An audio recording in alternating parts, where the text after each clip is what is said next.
महाराष्ट्र में वोटिंग का दौर जो है वो सुबह से 6 बजे से शुरू हो चुका है और लगातार उद्योग राष्ट्र आपको तमाम जगहों की, खास करके नवी मुंबई की जो तस्वीरें हैं वो लगातार हम आपके सामने लेकर के आ रहे हैं। ऐसे में कई प्रत्याशियों से भी हमारी मुलाकात हो रही है। उसी बीच में से हम उनकी हालचाल और उनके जनता तक आवाज़ को पहुंचाने की भी कोशिश उद्योग राष्ट्र कर रहा है। और इस वक्त हमारे साथ एक ऐसे ही प्रत्याशी हैं। इनकी कहानी कुछ अलग है। क्या है इनकी कहानी? और सबसे बड़ी चीज़ है कि जब ऑफ कैमरा हमने इनसे बात की तो इन्होंने कहा है कि ये एक ऐसे कैंडिडेट हैं जहां पूरे महाराष्ट्र में कैंडिडेट यानी कि जो खड़ा होता है चुनाव में, उसके प्रचार प्रसार में करोड़ों अरबों रुपए खर्च हो जाते हैं। लेकिन जो सख्त इस वक्त मेरे बगल में आपको दिख रहे हैं वो इन्होंने किसी तरह का कोई प्रचार नहीं किया है। हालांकि ये अपनी जीत को लेकर आश्वस्त हैं। उरन विधानसभा से ये चुनावी मैदान में हैं। यहाँ पर त्रिकोणीय मुकाबला है और कह सकते हैं कि लड़ाई कांटे की है। चलिए सीधे इनसे ही इनका परिचय जानते हैं और इनसे बातें करते हैं। सबसे पहले तो हमारे दर्शकों को आप अपना परिचय बता दीजिए। नमस्कार, मी महेश, मराठीमध्ये बोल चालेल ना? नहीं। नमस्कार, मैं महेश गणपत कोली उरण विधानसभा से उम्मीदवारी लड़ रहा था और मैंने जो उम्मीदवारी लड़ने का जो विचार मेरे मन में आया, इसकी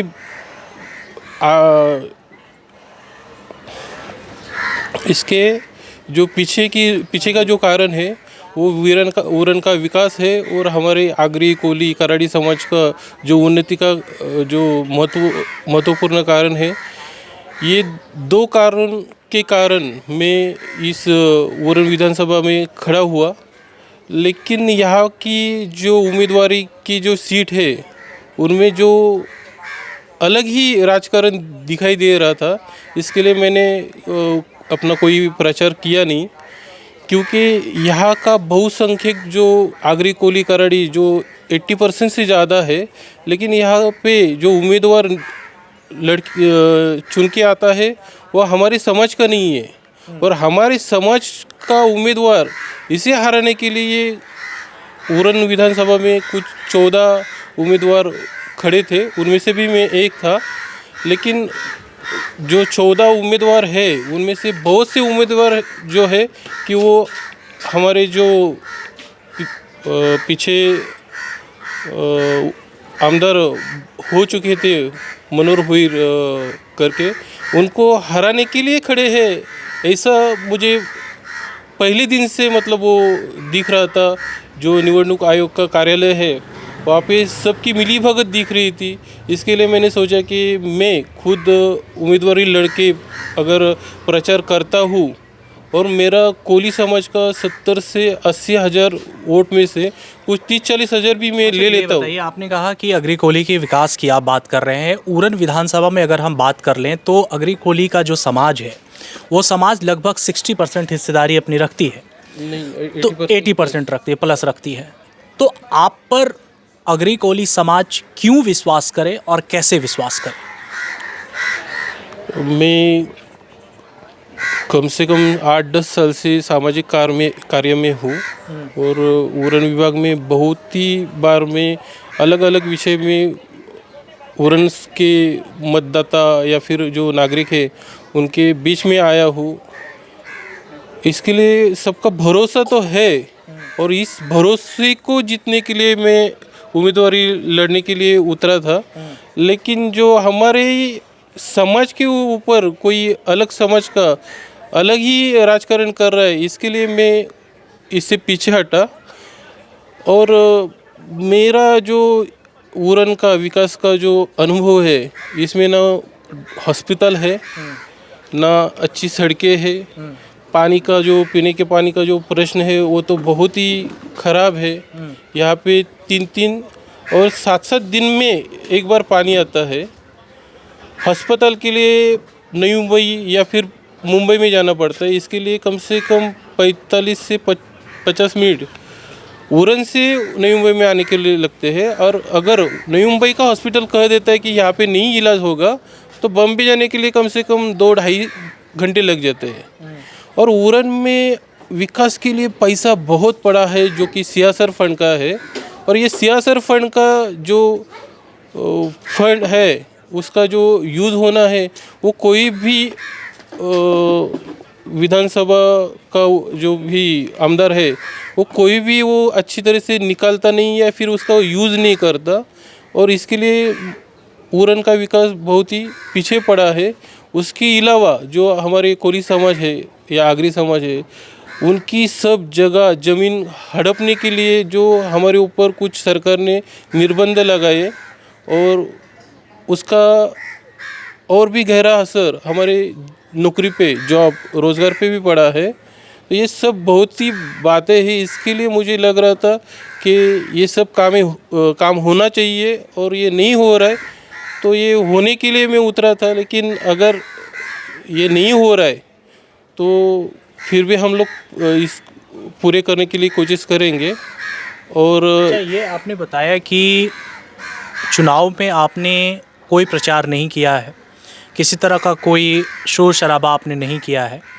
यहाँ विधानसभा या फिर किसी राज्य में अगर चुनाव होती है, हम लोगों ने भी कई विधानसभा चुनाव कवरेज किए हैं, कई कैंडिडेटों से हमने मुलाकात की है, तो कहते हैं कि जो चुनाव होता है वो पैसे के दम पे होता है। इसमें कोई दोहराई नहीं है कि बिना पैसे के कुछ नहीं हो सकता है। आपने 1 रुपया भी खर्चा नहीं किया, जैसा कि आपने ऑफ कैमरा बताया।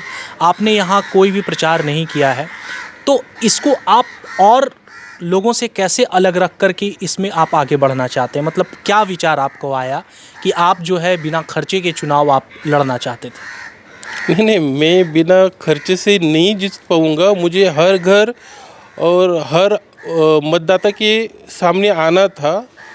लेकिन अगर मैं आता हूँ तो मेरे जो कोली समाज है, मतलब कोली समाज के कम से कम 30 से 40 हज़ार मत, और आगरी समाज के तो 1,20,000 के ऊपर है। फिर काराड़ी समाज कुछ 20 हज़ार होंगे, तो इनके भी कम से कम 30-40 हज़ार तो मुझे मत मिलेंगे। तो टोटल 70-80 हज़ार तो मत मिलने ही थे अगर मैं प्रचार करता हूँ।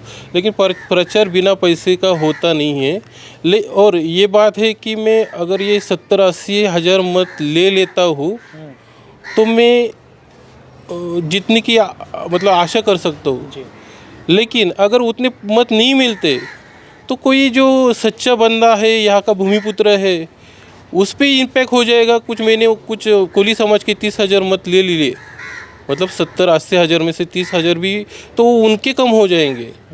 यहाँ पे पैसा का बहुत बंटवारा हुआ है जो बीजेपी ने किया है। मैं खुले आम से बोल सकता हूँ, क्योंकि हमारे समाज में पैसा बटा है और वो इलेक्शन के पहले बटा है, ये मुझे पता है सबको। मतलब जो ग्राम पंचायत सदस्य है उनको बहलाने के लिए, फुसलाने के लिए बहुत सा पैसा बटा है। फिर उनको हमारे मतलब पक्ष में आने के लिए, पार्टी में आने के लिए उनको बोला कि आप इधर आएंगे तो अपने को ऐसे ऐसे पद मिलेगा, ये मिलेगा, वो मिलेगा। कुछ तो मतलब कहने की मतलब कुछ गलत बात है कि कुछ लोग मुझे बोले कि मुझे इस पक्ष में से राजीनामा देना है, मुझे बीजेपी में जाना है। क्यों? तो बीजेपी मुझे ये दे रहा है, चांस दे रहा है। तो बीजेपी क्या चांस दे रहा है? ऐसा बीजेपी में मतलब ये नहीं है, प्रतिनिधि नहीं है, ऐसा कुछ है तो ठीक है। लेकिन बीजेपी सब पदों में भरा है, और आपको ऐसा कौन सा पद दे रहे हैं कि उससे आपकी उन्नति होगी या आप समाज की उन्नति कर सकते हैं? ये खाली झूठा दिलासा दे रहे हैं बीजेपी, और इसका इम्पैक्ट हमारे समाज पे पड़ने वाला है, जो पिछले 5 साल में पड़ा। हमारे जो विद्यमान आमदार है महेश बादली, उन्होंने कोविड में तो समाज के ऊपर कोई ध्यान ही नहीं दिया। जो सरकार ने फंड दिया था कोविड के लिए वो भी उन्होंने रिटर्न किया।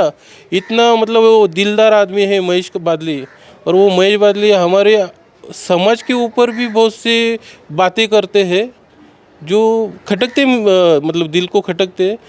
और ये सब इम्पैक्ट मतलब जो अपना मतदान है उस पर पड़ेगा। हमारा उम्मीदवार जो समाज का है दूसरा, जो जीतने की आशा मतलब पकड़ के रखे, वो हार जाएंगे। इसके लिए मैंने अपना प्रचार कुछ भी नहीं किया। अच्छा, आप उरन विधानसभा में कौन से ऐसे 3 काम देखते हैं इम्पॉर्टेंट, जो आपको लगता है कि यहाँ होना ही चाहिए, और अगर आप जीत कर यहाँ आते हैं तो वो 3 कौन सबसे प्रमुख होंगे जिसको आप अपने विधानसभा में करना चाहेंगे?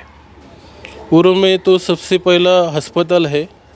मैंने अपने वचननामा में भी लिखा था कि उरन में कम से कम 3 से 5 अस्पताल में बनवा दूंगा।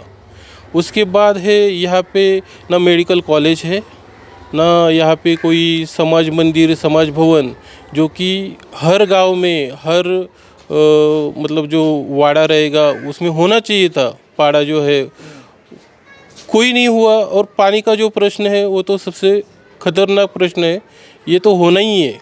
और सबसे पहले पानी का प्रश्न ख़त्म होना चाहिए। चलिए, बहुत बहुत शुक्रिया बातचीत करने के लिए। मराठी में अगर कुछ अपने दर्शकों को संदेश आप देना चाहते हैं, खास करके यहाँ के लोगों के लिए, तो आप क्या कहना चाहेंगे? मी माझ्या उरणच्या सर्व मतदार बंधू भगिनींना एवढंच सांगेन की खरंच यावेळी जे होईल ते होईल, पण पुढच्या फेरीला तुम्ही कुठल्याही भूलथापांना, आमिषाला बली पडू नका. आपल्या समाजाला निवडून द्या. आपला समाज निवडून आला तर आपल्या समाजाचा विकास होईल. आणि विकास तर प्रत्येक आमदार करतोच, पण जे समाजाचे प्रश्न आहेत तो कोणीही सोडवत नाही. जर समाजातला माणूस मोठा झाला, आमदार झाला, तर तो समाजाचेही प्रश्न सोडवेल. एवढं बोलतो. धन्यवाद. तो साफ तौर पर आपने सुना, अपने समाज के लिए ये निर्दलीय तौर पर खड़े हुए हैं। हालांकि टक्कर बहुत कड़ा है और उरन विधानसभा को लेकर कहा जाता है कि यहाँ पर कहीं ना कहीं जिसकी जीत होती है, यानी कि साफ तौर पर विधानसभा उसको पहुँचना और साथ में साथ समर्थन भी बहुत ज़्यादा मिलता है। हालांकि जनसंख्या के हिसाब से बात कर लें तो अस्तित्व 2000 यहाँ पर 8 में आया था, जिसके बाद से ये चौथा विधानसभा का चुनाव उरन विधानसभा में हो रहा है। अब देखना बड़ा दिलचस्प होगा कि ये अपने समाज के लिए जो इन्होंने वादा किया है, दावा किया है, इस पर जनता इनका कितना साथ देती है। खबर अच्छी लगी और चैनल पर नए हैं तो सब्सक्राइब करना बिल्कुल भी ना भूलें। नमस्कार।